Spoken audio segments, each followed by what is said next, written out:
After 60 years of independence, Uganda's main tool in the agriculture sector is the hand hoe, used by 70% of the population involved in subsistence farming.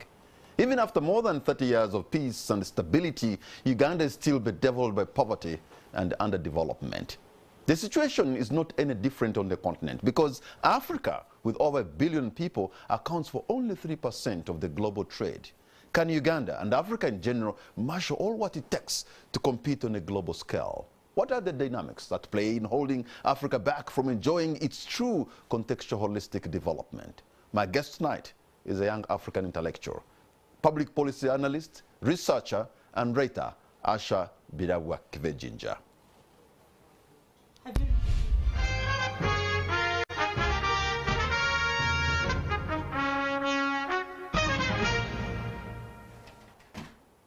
Asha Bidabwa-Kivejinja, thank you so much for having honored our invitation. A warm welcome to you. Thank you so much, and I'm honored to be here with you. I just introduced you as a researcher, as a public policy analyst, as an intellectual, but quite broadly, who are you? What are you? Basically, you would call me a human scientist. This is not something that most people know in Africa because our shortcoming is usually education. So there are certain things we talk about in the 21st century as far as education is concerned that most people are not familiar with. Human scientist? Human science is not a very common thing. So when you talk about it, everybody's like, what is human sciences? So human sciences, we look at a holistic approach to human life and human sustenance. We look at it in terms of microbioorganisms as an economic system. And we also look at it on the other side with creative intelligence and innovation as far as technology, markets, and creating goods. And we see markets basically on a global wait a minute. level. Take me through your line of education, then I can understand you, then I can know how to place you. Okay. My line of education is, I was trained more or less as an intellectual. I was educated by skipping classes, so I wasn't really formally educated. But the blessing in not being formally educated was that I had my own way of thinking. I had my own way of writing my own kind of formulas. The gifted kids we hear, with a gifted mind, right? I don't know if I would say gifted, because I can call it a privilege that I was able to be identified as a gifted child. So in this particular aspect, I'm referring to mentoring an unconventional way of thinking to solve conventional problems. It is what I took on when I skipped a few classes. Tell me how you do that in Uganda. I would want to take my child. How do you do that in Uganda? In Uganda. And then you skip and then it looks like normal. Actually, I come from a very intellectual family, which gives a lot of freedom for you to be whoever you want to be. My father, the late Honorable Kirunda Kivejinja, he was also you are a daughter of a revolutionary. Oh, yes. Okay, okay, go on. Oh, yes. Things are beginning to fall into play. Oh, okay. So he kind of let us be, you know, in as far as mentoring you and identifying that you have your unique aspects. But with me in particular, I went to class and I just placed myself in primary 5, not in primary 1. And I never repeated any class. And when we got the report and it was taken home, my mother was like, what did you do? I was like number 30 out of 250 something. So she said, you can go, she will repeat in those classes up. But I never repeated any. So the most notorious thing I had on my report was Asha, age is disturbing her in every class because I did whatever I wanted. I was a little bit independent, like someone who had really not been oriented. Little did I know that this would become a gift. This lack of orientation made me find my own way of making my own formulas as a child that would fill in the gap and make me so unique and useful to the intellectual bank later when I went to study. Wait a minute, intellectual bank meaning what? Intellectual bank is where you take people with certain capabilities of understanding certain issues. You mentor them and use the way they look at views and aspects of life as an asset. So where did they take you? They took me to a lady called Datin Zaleha Paduka. She was in... We're not speaking Ugandan here, right? That is a name. it's not a language, it's a name. Yes. That doesn't sound very Ugandan among the 50-something names I know. Oh, yeah. I mean, nomenclature. It's not a Ugandan nomenclature. Yes, she's Datin Zaleha. And they took me there. I stayed with her for quite some time. And she was in Kuala Lumpur, but they were working by then. Kuala Lumpur is in Malaysia. They were working by then on getting different kinds of brains that they could introduce to education systems that would solve these new emerging Southeast Asian countries. So she identified me, talked to my father, and said she can go into this program. And that's how I entered, into this special program, and I became intellectual property besides doing my human sciences. So your education and your background doesn't look like the normal way of going through education, is it? I think if you even listen at it, it is not the conventional one, but sometimes you need to be unconventional in order to solve something within the conventional So system. in a class, somewhere in Kuala Lumpur, with this lady, so I'm sure you're grouped together with other gifted minds of the world in Kuala Lumpur. Yes. But what did you do there? The truth of the whole matter, this is a very interesting story. Yes. What happened to me is we had an exam. So they came and picked me and said, come for this exam. But I wasn't supposed to be in that exam. So my father tells this Datin Paduka Zaliha that, you know what, let her go in. I know she will pass. But I hadn't been informed that I'm going to do an exam. But a child of a revolutionary expects things to happen anytime. That is the mentoring they give you. So I go to the door. One Papua New Guinea girl did not come in. And this Papua New Guinea girl had gone maybe to, she had gone maybe to stressing herself out. And me, I didn't have hair on my head. I didn't really have much to fix on me. So I entered and they gave me her place to sit. Okay. I wasn't registered to be in this. So when they gave me a place to sit, I do 3,000 questions. And they tell us we're supposed to answer them in 30 minutes. Wait a minute. 3,000 questions in 30 you minutes. answer them in 30 minutes. Now the me who was used to filling in my own kind of mathematics, I was fascinated by it. I got down and wrote down and said 30,000. I mean 3,000 questions, 30 minutes. I was like, I needed maybe a quarter of a microsecond to actually finish this. So I didn't fill in anything. I signed my name and said, this is not an exam. Because if we were to do it, we'd have enough time to do it. You're challenging somebody or set up an exam? I didn't know I was challenging anybody.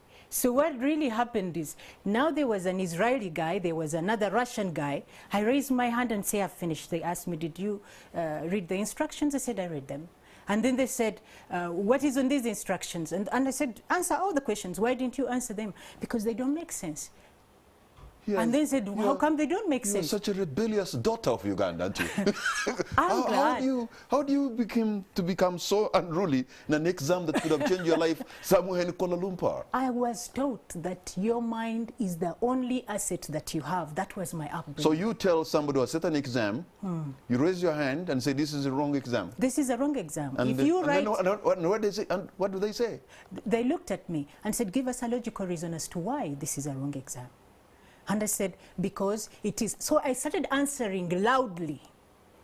And I thought I was going back with my father. Little did I know he had left, and they had left me with this Datin. Datin was a minister, by then, Zaliha. And she's the one who came, and she was like, calm down, calm down. And then my dad had already left. For him, in his mind, I would pass. I don't know how. Probably you're a problematic child. She was just good riddance. These are in Kuala Lumpur. I don't think I can't understand the way you're doing things. I don't think. Handle her. There is a thin line between being problematic and being actually genius.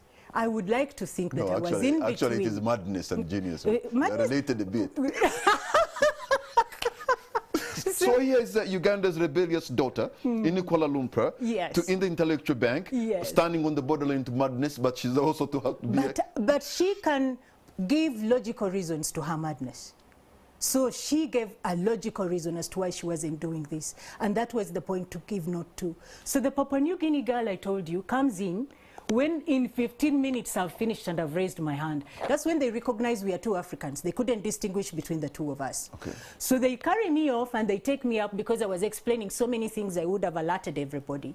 So they take me off upstairs. There was upstairs where they are looking at us while we are answering these exams. There were different people within this exam. So when the Papua New Guinea comes, she begins circling one by one. In 15 minutes that I had, they told her to stop, and she had circled whatever she had managed to do so. And then the Jewish guy called me and asked me, you said I'm stupid. I said, Because I Wait a didn't minute. really. You even told somebody who said the exam, probably a professor in a university, Yes. that he's stupid. I told him I think it's not an intelligent exam. And then he said, what word would you give me to say that it's not an intelligent exam? I said, it's a stupid exam. That is what I said. But for the lack of a better word, I had come from the The village. language was still crude. My language wasn't really polished. And my learning English wasn't so polished as it would, because for us, where we grew up from, you have to learn your local language. So English, I used to speak it at home and learn it, but I didn't know the difference between stupid and something else that I could have used at that time. So they called me upstairs and told me, Asha, please come in. And then I explained why I was saying this. And then the guy looked at me and said, actually, I'm stupid. I didn't know you could figure me out. I thought he was joking. Then he called my father and said, congratulations, I think we will have this one over the Papua New Guinea. So, but I think now, if you could pause there, you are lucky to have done, maybe challenged the conventional wisdom there. Probably you couldn't have challenged the same wisdom in Uganda. They let you be, to express yourself, even challenge the system. I wasn't sure I was challenging the system by then. I was being myself, because as I was entering, my father just whispered to me and told me, be yourself. So I didn't know how not to be true to myself at that point. So I went on and became myself. I've read one, I'm still reading one of your books, The Seasons of African Holistic Development. For everything under the sun, there is a season. But you come off like somebody. What scares you about Africa? What scares you about Uganda? Ignorance. The degree to which we minimize You sound paranoid yourself in this book. Paranoid? Yeah, a little bit. Okay. I think I will accept all your terms of madness, paranoid, and you know why? What scares? Because yesterday's madmen are the heroes of today that we celebrate. Because to be able to break any code, you need some degree of madness. So if I have it, I'll say thank you very much and take it as a compliment. I actually read a book of Steve Jobs, and I think Steve Jobs was crazy. But how much did he do? He did a lot. I mean, I'm even carrying an iPhone here. But, so you, what scares you about ignorance? In what sense? Why do you think we're ignorant? Because look, as a humanity, we are moving, we're evolving, we are better people, have better tools, we have better technology, we are innovating, we are evolving. Why do you think we're still ignorant? One of my favorite speeches, you know, history is the laboratory of human life and human experiences. Yes. So it helps us have experiments of what is reality, what has gone on and what hasn't gone on. The whole world has progressed. Africa, to some extent, we've moved up. But as you began this show, you said how much percentage of that is Africa contributing? Doesn't that 3% of the globe. Yeah, but that as may be, the human species is moving on. We are moving on. And what are we supposed to be? If you look about 10,000 years of the human progress, in the last 200 years, we have made such a huge, giant leap. As humans. And you can, as human beings, the even Africans being an exception from the introduction that you made in the beginning. Doesn't that concern you? You know, when you look at people, our fathers, our grandfathers, I suppose our fathers were better than our grandfathers, and we're better than our fathers, and our children will be better than us. I can see the curve of human progress, even amidst all challenges, even here. Let us define the context of what you call better. You see, this phone has more computer power, 10,000 times more than what NASA had when they sent a man on the moon. Isn't that progress? Let me tell you something. Ignorance, the kind of ignorance I'm talking about right now, is we are not even aware of what makes you as a structure of man. You as Mr. Patrick, what makes you as a structure of man? Are you aware? I'm a human being, I'm a biological being, I am a spiritual being, I'm also an economic being. I am with you.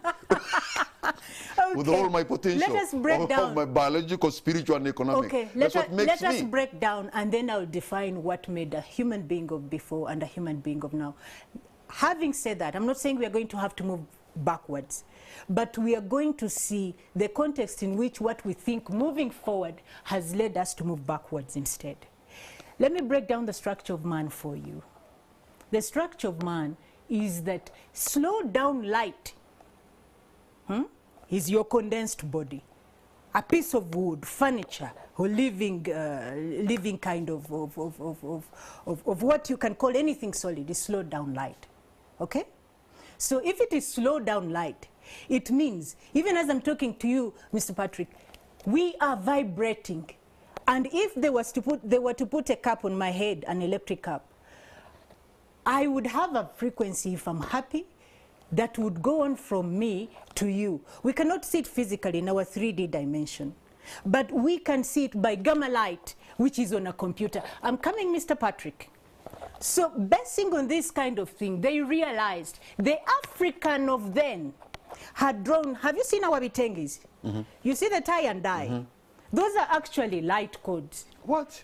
Those are light codes. So there's a message in there. They are called Adinkra codes. Adinkra codes. When they, you know these bitengis that you see, the boxes and the squares in African print. Do you know what it meant? What we were is what we expressed. So our grandparents could draw. Your garment has a code of a cobra. Yeah, you know, it's just a print of a snake. It's a frequency. No, let me come. Let me finish my point, Patrick. So now, Adinkra codes. Adinkra codes. Do you know what the Adinkra codes are? There is a Professor James Carson, who was the advisor of Obama on technology.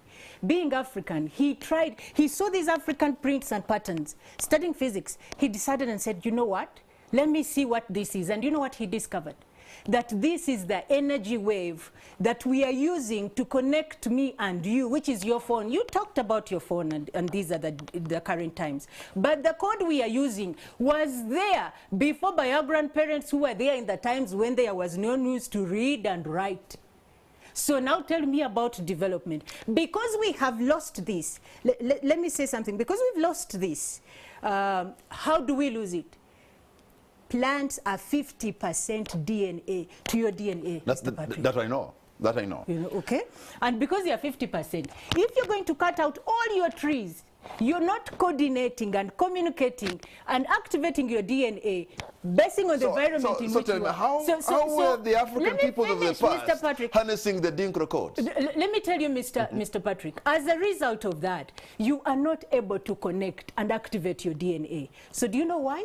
We are now more connected with more wired but less connected. Because before I could feel Patrick when Patrick is not around. I could, because of that high vibration. So using the Adinkra codes now we have made the phone, that is technology. So who's going ahead and who's going backward now? Isn't there ignorance? Doesn't it worry you? You sound like a professor who's on the borderline to actually lose it. I prefer to lose it. I prefer to lose it. Yes, no. But this is the part where it is realistic. But you know... No, this is the part where this is realistic. Let me tell you why. In my approach to human sciences, which is my bias of education, we look at two systems. Like I told you in the beginning, microbioorganisms, they even carry particles called, like we would call nuggets, which are particles of gold. And they clamp them together over millions and millions of years. So everything you're thinking about as basis of the current economic system is decomposed matter and microbial activity, fungus, bacteria. Why I'm not a crazy professor, this is what I'm trying to say. We are promoting a project in Sese. By the way, you are farming maggots. Black soldier fly larvae. Maggots, actually. And these are microbioorganisms. So you, which Asha Birabwa Kivejinja, you cocooned yourself on an island in Lake Victoria to farm maggots, and you think that's a game changer? Black soldier flies. I don't think, I know for sure that it is a game changer. Ask me why it is a game changer. Everything we talk about today, microbioorganisms have been the basis of our economic system. They are the ones that group gold, and you find it in the way that you find it. In nuggets, they put them together for years and years. Decomposed matter, petroleum. I'm going to come to your job and your passion of farming, you know. Jolo. Can you imagine? Oh yeah, oh yeah. Oh my God. Oh yeah. No. So I put it in Uganda. Bacteria are in our body, Mr. Patrick. Bacteria in our body. Everything, every problem you have and every disease from Alzheimer's to stomach ulcers is connected to your gut bacteria. Everything. So you cannot look at maggots and say, I don't want to go there because I want to be systematic. So the Adinkra codes that the Africans had, so you actually wanted them to stick there, but using the knowledge, indigenous knowledge, whether it's African or whether it's European, humanity has moved on. They couldn't have stayed because look, with their knowledge, what did they do for themselves? This is what I'm trying to say. It depends on what you define as what they did for themselves, and you what you think you did for yourself that you haven't done for yourself in the current modern technology. These are two different things. Because I know life was more or less the same for tens of thousands of years until maybe 100 years or 150 years ago, when man is about even to become an interplanetary species. Because of technology and because of science and how they're applying them. Let us look In fact, I want you to read, I don't know whether there's a Hebrew professor called Professor Yuval Hariri. You need to read his book, Homo Deus. Homo Deus. Yes, and see how we have moved in the 150 years, more than tens of millions of years when we were just static. And what has made that move is because of technology and how we have applied it. Let me define technology. And so the species, or even Africans, are what? Are advancing. Okay. When we are still in Africa as Homo sapiens before the same people moved into Europe and maybe met the Neanderthals and became the Caucasians who they are, life was more or less the same until 150 years. What has changed is technology. And it's going to change, again, it's going to be technology. There are three things. When I first talked about the first type that we look at in human sciences as the economic system of decomposed matter, where everything in the ground has been as a result, which is making the market economy today, is decomposed matter. Even petroleum is, you know. So now when we are looking at technology, we are looking at what the mind of man has been able to do. So we are looking at intelligence in three capacities. What you learn in school as knowledge. And then the second one is creative intelligence. This is where technology comes in. And then the third one is consciousness. Consciousness is about how much are you using the creative intelligence to make sure that even your natural environment is actually aiding you without harming the other. So for as long as we are not having the balance within these two, we are having a problem. We have been able to know we are harming the environment using technology at the same time. But can I tell you what is even decreasing even more? Your nature is connected to DNA and all this that is happening all around you. The more you remove it and you use the Adinkra codes to make something artificial, what is happening to your DNA? DNA is about transmission of light from one entity to another. And your entire DNA sustains your entire life. Even as we are on these lights, Mr. Patrick, my life is getting less because I'm looking at these tubes as you see them. And if I stay in it and expose myself too much with it, it is disrupting my DNA. So the more I am in a natural environment, the more beneficial it is for me. Is this the reason why you have cocooned yourself on an island? I haven't cocooned myself because there are people there. To start farming maggots. Now, farming maggots. And you're proud about that? Oh, yeah. We all have microbial in our body, and I'm proud of that. But cocooning myself is not the case. What is the case is that they are people, and this is a game changer because we are having household incomes for once. Poverty alleviation, household per household. And if we were to go into it, every household at least is able to have 50,000 a month. Do you know what it means in our Uganda today? Microbial organisms by 2050. World Food and FAO told us that, you know what, this is a kind of intellectualism which is directive due to their research. They've told us by 2050 we are not going to have enough protein. Today you look around and ask people, you see chicken, you know, and you're saying, but we have some chicken. Let people tell you how many have gotten out of rearing chicken because the feeds are high, and then you can understand why they are warning you about 2015 not having protein. Protein, you live in Lake Victoria with a lot of mukene and people... It is not there. You're imagining there is a lot of mukene. It is not there. So what is this so essential about? Protein. The protein makes your cells regenerate, Mr. Patrick, in your body. So going to lack regeneration. So once your cells are not regenerating, you know what's going to happen to your body? Cancer cells are going to begin grouping up and eating different parts of your body. And when they begin doing that, then you're going to have cancer. Meaning if you gave birth today, your child by 2050 would be about 27 or 28 years old. They would already be having cancer, which we do not have a solution for in our conventional way. And why isn't protein not important? So let people rear maggots. And let these maggots... So what are you doing with the maggots? Let people rear maggots. And these maggots are an alternative protein source. They give you organic pesticide, which is good for the plants, and you don't use artificial pesticides, which can really hamper and tamper with the content of the DNA of your plants. You know, Ugandans are watching and listening to you, and they're wondering, what are you using? Like, where do you put your maggots? Where do we put our maggots? Yeah, so that they can become protein to the people. And now what's because you're scaring them now. I'm not scaring them. I'm saying the truth. This is what scares me about Africa.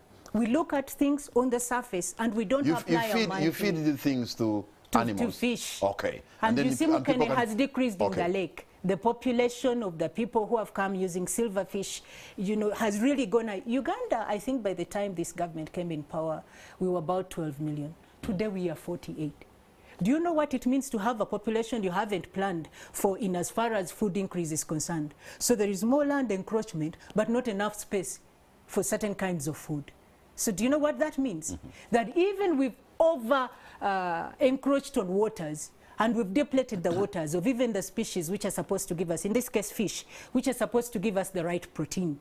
And we do not even plan production to say that since we have this population, this number of protein will be enough in helping us with the population to have protein. So wait a minute, I've seen some sort of fish feed that looks like pellets. Oh, yeah. So are those maggots? Dried maggots? In our case, the pellets that we make, yeah. Yes, those are dried maggots. But I want you to look at them as microbioorganisms. In your clean body, as suited up as you are, you have got gut bacteria. These are part of our body, by the way. Anything, any disease from Alzheimer's to allergies is linked to gut bacteria. Even diabetes. They've just gotten a medicine that is a game changer in Alzheimer's. You know, and it must have probiotics, if I'm not mistaken. Probiotics are actually bacteria that you take to help balance your immune system and to help you with certain diseases.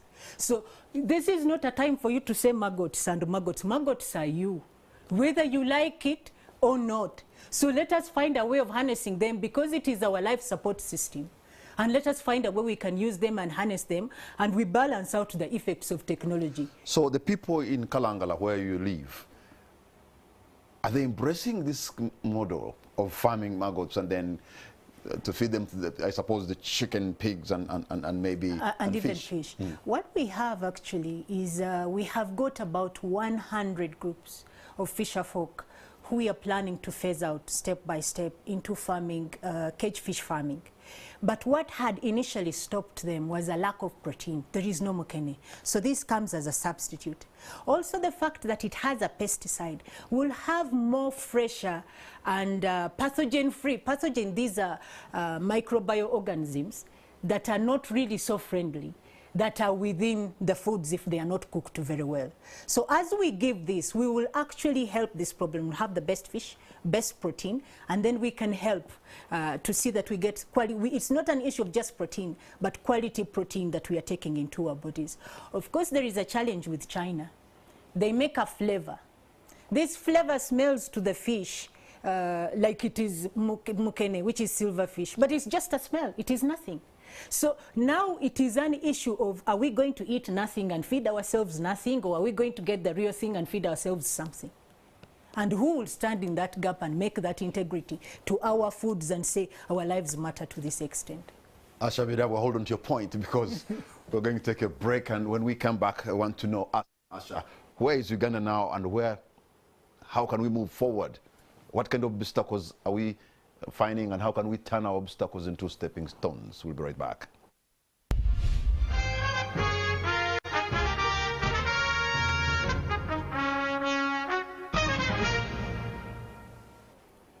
Welcome back. You're watching On The Spot. My name is Patrick Amara. My guest tonight is Asha Birabwa Kive-Jinja. She's a writer and a public policy analyst and an intellectual. You know, somewhere in this book, somebody has written that unless Africa embraces the specialized contextual intellectualism, it is far from ever overcoming its sort of state of development.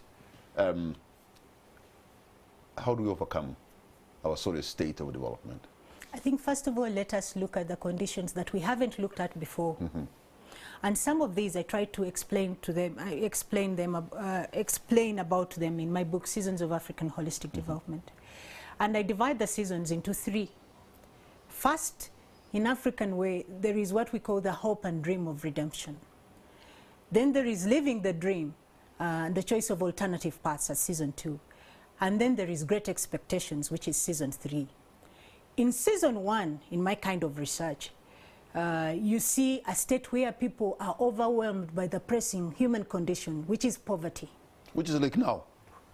It was in 1962 during the times but you know what? Yeah, sometimes you are a child of the revolutionary. Uh-huh. Let him rest in peace. Yes. Right, Honorable Kive-Jinja. Yes. Him and his colleagues picked guns and went to the bush and to fight another government. They've been here for almost 40 years. We are still a hippie country, highly indebted and poor country. Shame on those leaders. Shame on them. Shame on them. Yeah. And shame on you, Mr. Patrick. You know what? For having not changed them, right? For having not pioneered your own development where you are and been so crippled that you put your entire life, even what you can do, into the hands of another person. So you do not believe that a leader is responsible for trying to inspire his people and lead them out of poverty? You don't believe that? What I'm trying to get out of is this. What I know for sure is that I am not responsible for bad weather and bad actions of other people. They are not my making. But as an intellectual, I am also trying to do what I can this time. I don't want to invoke again the name of your father, but because he was in a system that is in charge of our affairs. About 8 years ago, one of their manifesto is we're going to bring you 18 million handholds, and that was a great achievement. Now let me say this. Can you imagine? Let us understand the conditions within the system. And you're talking about Africa's holistic development. And yes. You're not a politician, but you're a child of the revolutionary. Their greatest idea 10 years ago is we're bringing you 18 million handholds. As a child of a revolutionary, the greatest privilege I have is that of a quality education. And the greatest obligation I have is to share the different knowledge that I have had and to demonstrate it in practical terms, how we can use it to advance ourselves, which I have done. So as far as you having a case on me, you don't have one, Mr. Patrick. No, now, I just want to shed a light on the fact that leadership is key in transforming people. When you talk about Kuala Lumpur, where you were, in Malaysia, Lee Kuan Yew and Ibrahim Anwar Ibrahim, Mahatma Muhammad and Lee Kuan Yew changed their nations in 30 years because there was the right leadership. No. It was because of intellectualism. They had intellectual banks. People who thought for the country. But when we are in a country where education is coming to a point where it does not matter. You know, Patrick, I have met people. Yeah, education doesn't matter. That education, it still goes back to the leader, to the leadership. There are people who are taking our taxes. People who are who are appropriating money to different sectors. People who are making laws are leaders. And at the top there is a leader. I don't know why. I know you don't want to talk about your political uncles, but if they have goofed, they have goofed. You should just admit that somehow they have gotten off the rail. What I'm trying to do is I'm not even trying to explain away anybody. I'm explaining my role as a child of a revolutionary. And I'm trying to say the bad weather and the bad acts of someone, if they were really bad, they are not my making. Actually, you, the children of the revolutionary, you are let down. Because probably your parents and those who are still around have been able to do a little bit of some great exploits, but you, the children of the revolutionary, these days, Actually, even when they go to share ideas and whatever, I see them on social media, it's crazy. But I have... What happened to them? What happened to the children of the revolution? Talk about me. Talk about me. We have a channel. I've seen them in the army. I've seen them. You've seen them everywhere. Yeah, but I'm like, really? Because they say an apple should not fall far away from the what? From the tree. From the tree, but some apples have just disappeared off the tree. No, children of revolutionaries have also had a problem of adjusting within the community.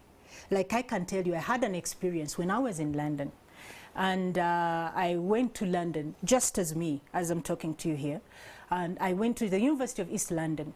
I had a talk on development. They also called different people opposition of Uganda at this university, and I had gone to promote my book, Seasons of African Holistic Development, understanding the plight of children of revolutionaries. Do you know what happened to me? The minute they introduced me, in fact, the person said, Chironda Chivejinja is going to speak. Instead of even calling me Ashabirabwa, at least put the third name. And I can tell you, bottles flared up in the air. Don't speak, don't speak. They were talking like Mr. Patrick is talking today. Your fathers have done this and your fathers have done this. You know, now I said, what exactly do I... I said, now the voice of God. Vox Populi is Vox Dei. So I was like, what am I going to do? So I looked at everybody who was annoyed. The voice of the people. And who was angry. And I told myself, but must I apologize because my father is my father? I came here as a professional to give my talk. So I began explaining everything that I had to give. And I said, for my father, he's alive. By then he was. You can ask him what he is. But as for me, I am not responsible for the bad weather and the bad actions of others. I'm going to agree on that one because all of us here, we never chose our parents. So you can't begin apologizing for them. Even the children of the revolution, we never, when the leaders go berserk, maybe we cannot blame you so much. It shouldn't be that. None of us, we never chose. You didn't choose your parents, I didn't choose mine, and somebody else didn't choose theirs. But coming back to this point, Mr. Patrick, I explained the seasons in terms of three. So the first season, the hope and dream of redemption, when people got independence, they inherited some social monsters, disease, poverty, ignorance, and you were talking about 90% or above that we are not really educated. Then you're talking about a country that went into war. I'm not justifying anything, I'm explaining season one. So each time these people come in, there's people who have already had an overdose of what it means to be impoverished, to be poor, to be everything. So they are looking for leaders to come and help them, take them to the hope and dream of redemption. That is season one. Then season two, they go to living the dream and the choice of alternative paths. And this is where the problem has happened. And this is why I want to explain away your point of why is it that they've done the same thing over and over again. And leaders, don't blame these leaders also. You blame the leaders also who came before if you're to blame. And even those who will come after, because they'll make the same mistakes if they don't apply their minds to understanding certain issues. Now, when they come in season two, we have all kinds of groups. Traditional leaders. These are kings. These are religious leaders. These are musicians. These are sports. These are children. These are youths. Special groups. Members of parliament. Cabinet members. All these are groups and factions within society. But our system has the judiciary, the members of parliament. It also has presidency as the main structures that actually do this. But where are all these other groups encroached within the system? Nowhere. And this is our colonial system. So we are conditioned in that particular way to always leave human issues that concern people outside the system. So these keep poking the leadership, they keep poking the leaders until they cause really a destabilization of the status quo.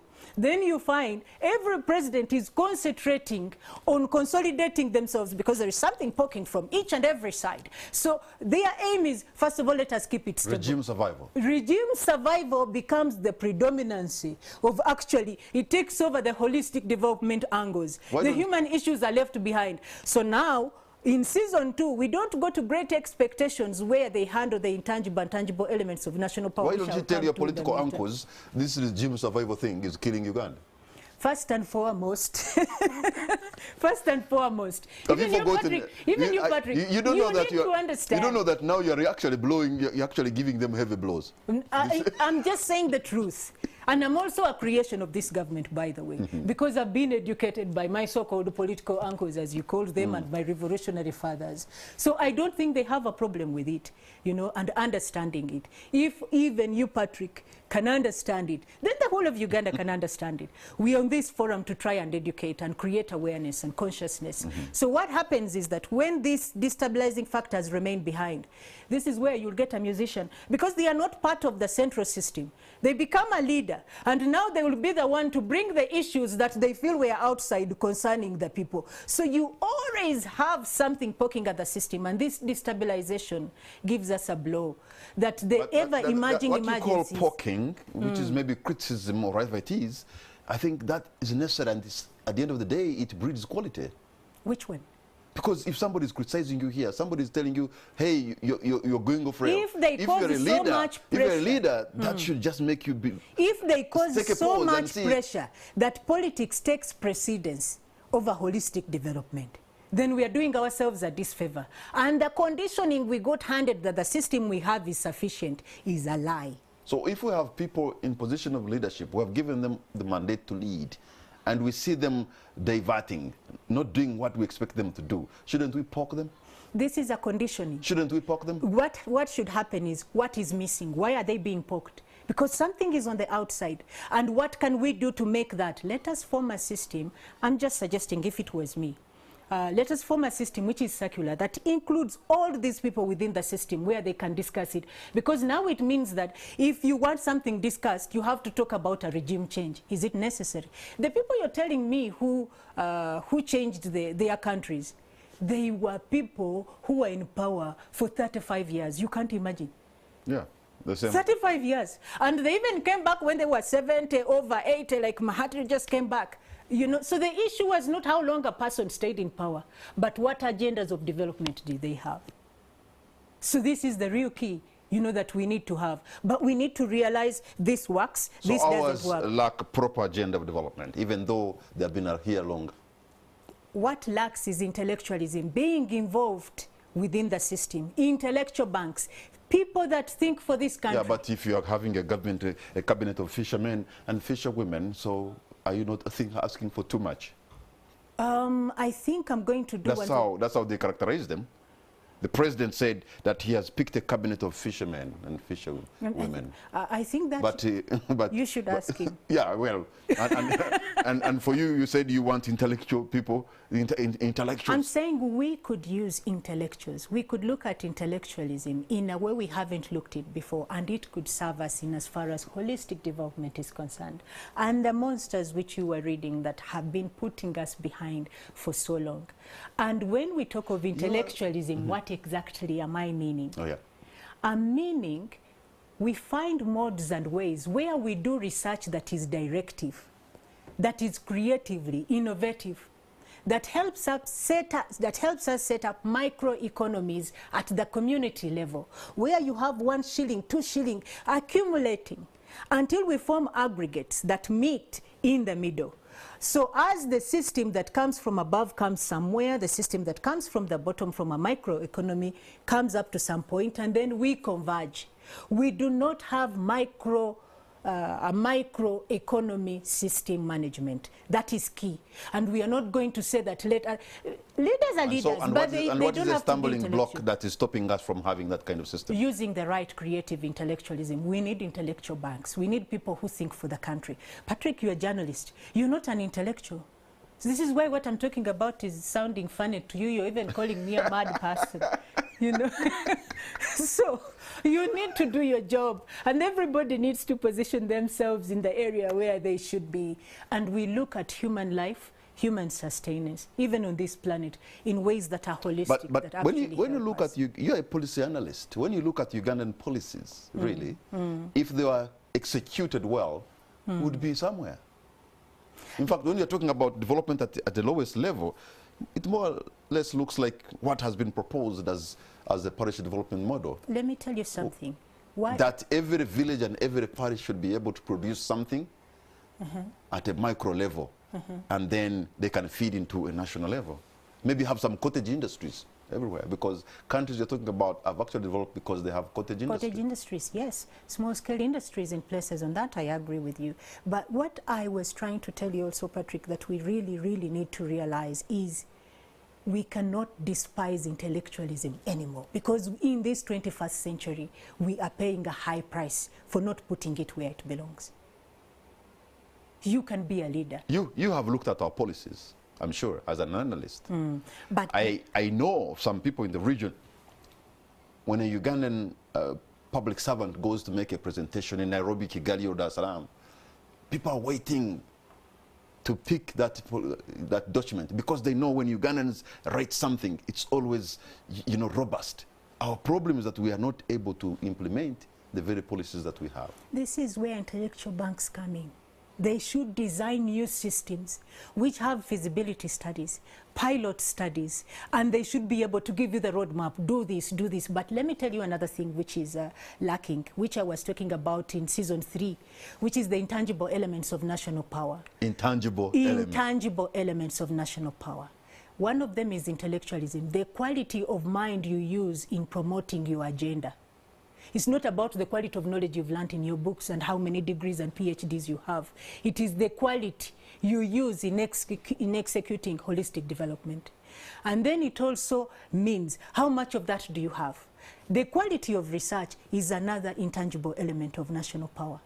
How much research do you have? You can have the best idea, but when it's not researched, and it goes on the ground and fails terribly, but it has all the good papers to support it, that it is a good thing, but it's not practical, it's not applicable on the ground. And then in this research, we also analyze a very key issue, which is the social, psychological conditions of the people in villages. The social, psychological conditioning is such that people are traumatized with poverty. Poverty is trauma also. They are not looking for meaning. They are looking for simply to be alive. Asha, there's a lot of bitterness in this country because people are poor. There is even hate nowadays because people are standing on a mountain of injustice in some cases. And unless we're able to deal with the bitterness amongst the people, the hatred that can be seen on social media. This is where the hatred comes in. Patrick, it is easier for you to smile when you have food on your plate than when you do not have food on your plate. So the issue of poverty has always been the question of instability within all our systems. And if we do not handle poverty, we are going to have a problem. And this poverty on its own traumatizes and conditions people socially. Because all people want in that desperate condition is, what can I do as a person that I wake up to in the morning? After they wake up every day, then meaning can come later, because then they have something they are doing every day, however small. This is why maggots are so important.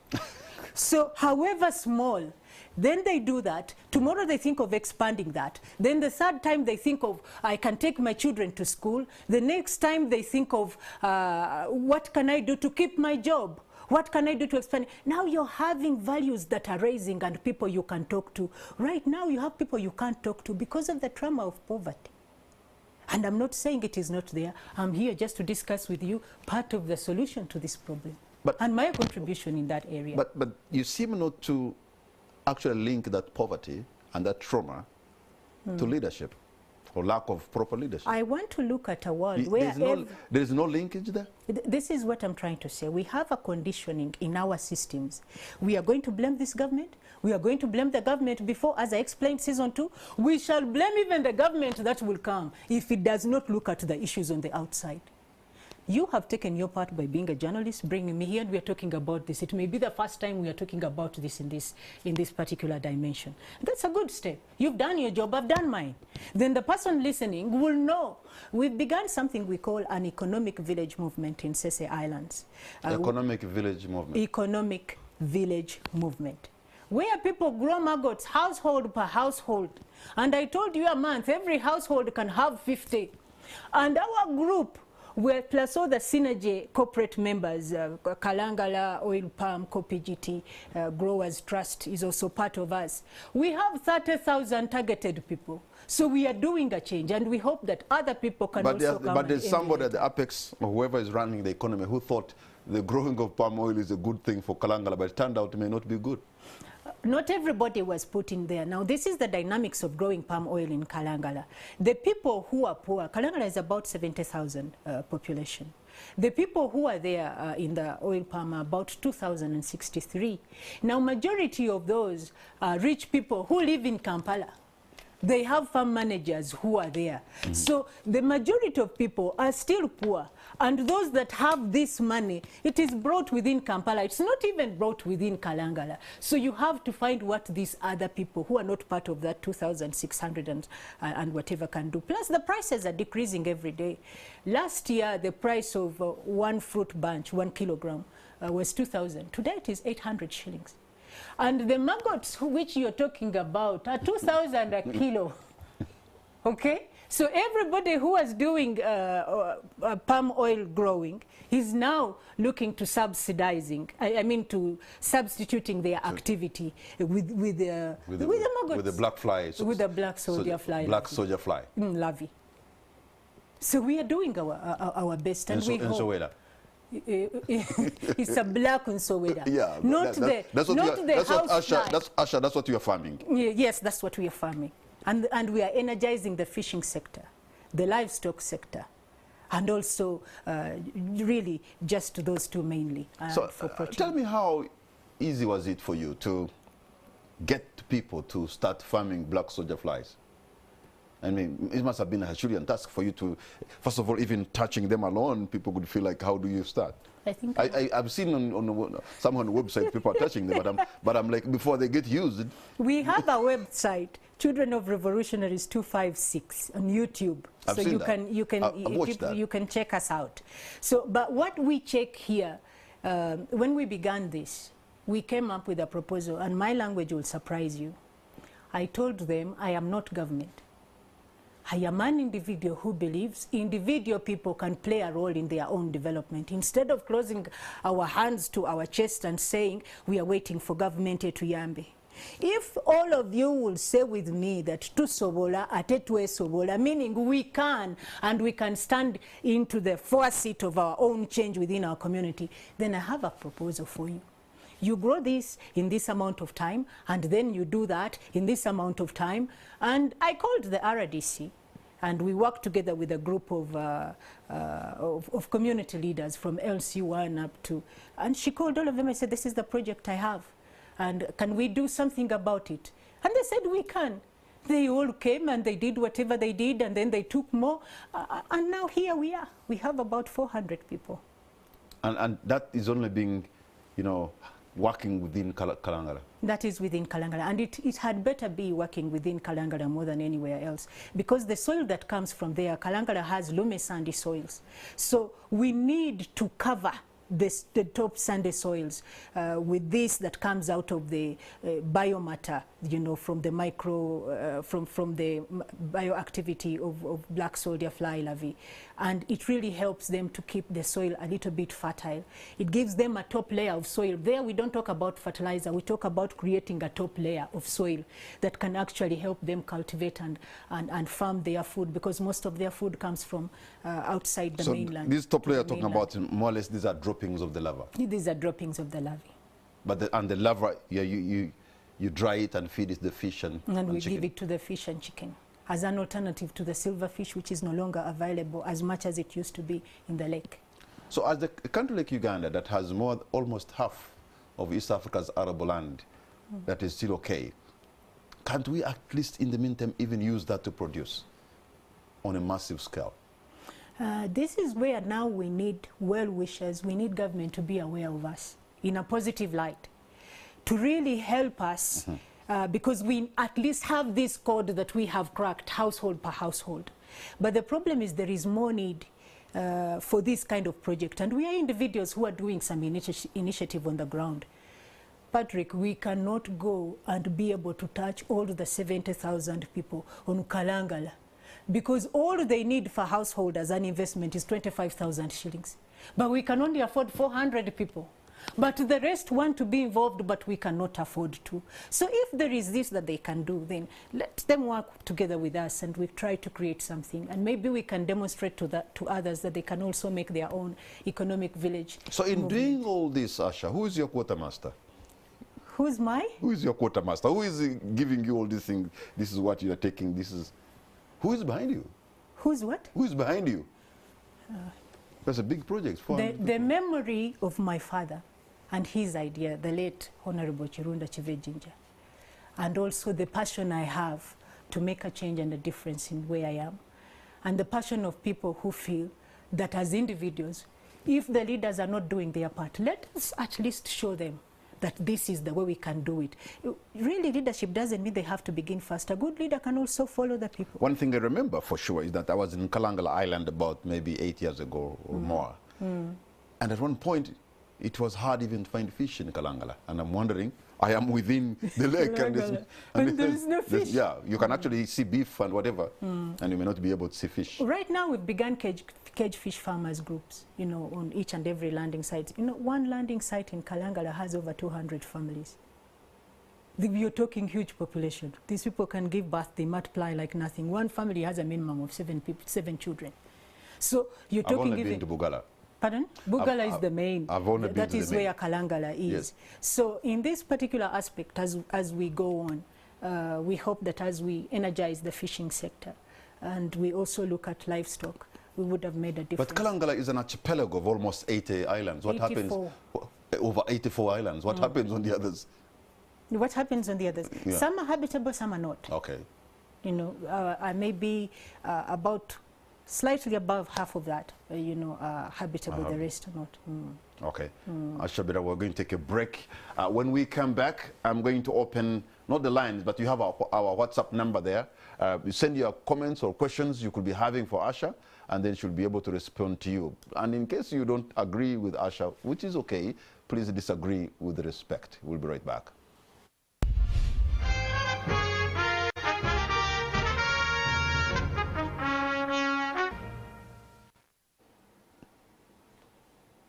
Welcome back. You're watching On The Spot. My name is Patrick Amara. My guest tonight is Asha Birabwa Kivejinja, and I ask you to send in your comments or questions so that I can read them for Asha to respond. Some of these interesting views have been coming up, and I can't wait to read them. But one thing is, people wanted to know more about the seasons. There's a person who was like, please repeat for me briefly those seasons. Asha, if you can repeat the seasons you talked about, season 1, 2, and 3, Okay. Africa's holistic development. Season 1 is the hope and dream of redemption. This is a season where people have got human pressing needs, and they are really in despair and agony, and they are looking for a leader to inspire them and take them out of this agony and pain. Season 2 is living the dream and the choice of alternative paths. This is like Uhuru. Now they've arrived in season 2, and there are different groups now happening for the first time. Issues to deal with political leaders, members of parliament, traditionalists, religious leaders, different groups within society now divide themselves up. And they are the ones directly handling all human elements. And this is where politics becomes separated from the human elements, because members of parliament are just a small portion of all these various leaders and social groups that are within the society. And this is where we get a problem. Now, when these people come in and they expect it, remember what inspires the leaders in season 2 is that the individual people are all about a change in their humane circumstances. Whereas the leaders believe if they change leadership, they will be able to inspire this change. Little do they know that they have a conditioning which comes out of the system, which is colonial, that leaves all the human conditions affecting the human beings in their society outside the system.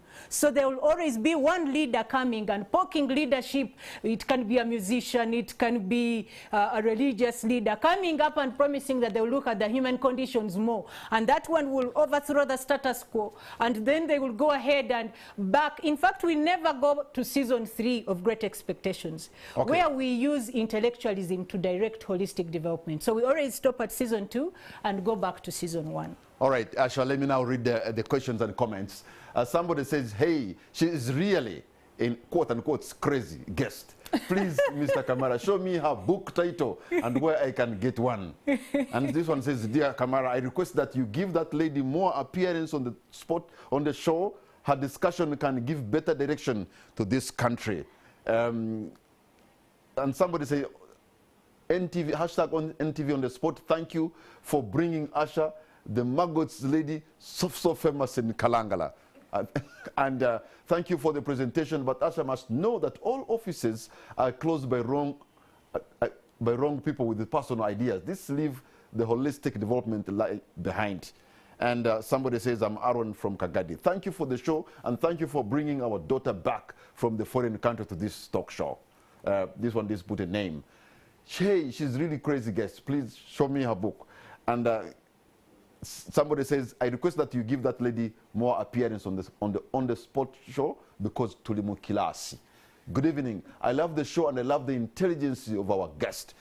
Is it healthy and beneficial to directly consume those maggot? Thank you. This is Ochan Wood Pangut. Ochan Wood Pangut. Maybe it's true, the government has a role to play, but even people's mentality should change for them to see the good or bad in government. E.g., even creating Mwoga does require government intervention to acquire government support. Ugandans, please change Mwonge Badru in Kawanda. What can I do to join that project? Rosemary from Munyonyo. Probably you can, let me just read one more and then you can respond to so far what you've heard. Could you give something to Asha Bidabwa to expound her stage development concept, i.e. the different seasons we are in class? She has already done that already. What do you make of some of those comments, Asha? I can only say I'm happy to be here. This is the first time in my book I talk about creative journalism, which is an informative and intellectual aspect of creative intellectualism. It is a pioneer in trying to direct us into new ideas and new concepts that really help us within our community to advance ourselves. And these comments that I've had are humbling, and I'm truly grateful for this opportunity to be here and to be able to share. Because my obligation, being a child of a revolutionary, as you were accusing me, well, I'm not accusing you. My That's what you are. privilege is that of education, and my obligation is actually to share the different knowledge that I have had. And through sharing it, I hope that I am also educating, at least to some degree, the rest of the people so that we can move together. Because when you're talking alone, indeed, you're a mad person. I hope I decrease a bit of this madness by getting a little bit more companionship in this journey. Sometimes being a genius can be looked at that from that perspective. But where can somebody find these books? Aristoc, and we have got the Chive Jinja Legacy bookshop, which is in Sese. All these books can be found. There is also the intellectual legacy of Chive Jinja, and we also have Understanding Poverty and Its Eradication. They are all in those two bookshops. I want to thank you so much, Asha, for having given us your time to leave your island in Kalangala to come and share with Ugandans. We are so grateful. What's going to be your concluding remark on the show tonight? My concluding remark is that there are so many challenges we are facing as a world. And when Africa, we are not contributing, we are cheating the rest of the world, and yet we are getting the benefits of them in terms of using their heads. So I hope that there has never been a time like this for Africa to just position ourselves by who we are naturally. Through agriculture, we can really help the sustenance of human lives and the survival of human lives, the improvement of the quality of a human life, and we can solve our own problems when we capitalize on our own authenticity. Asha Bidabwa Kivejinja, thank you so much. And there you have had her, Uganda's proud daughter, now in Kalangala, helping those farmers, inspiring them. How I wish maybe what is happening in Kalangala can be the spark that can cause holistic development for Uganda and Africa in general. Good night and God bless Uganda. Thank you.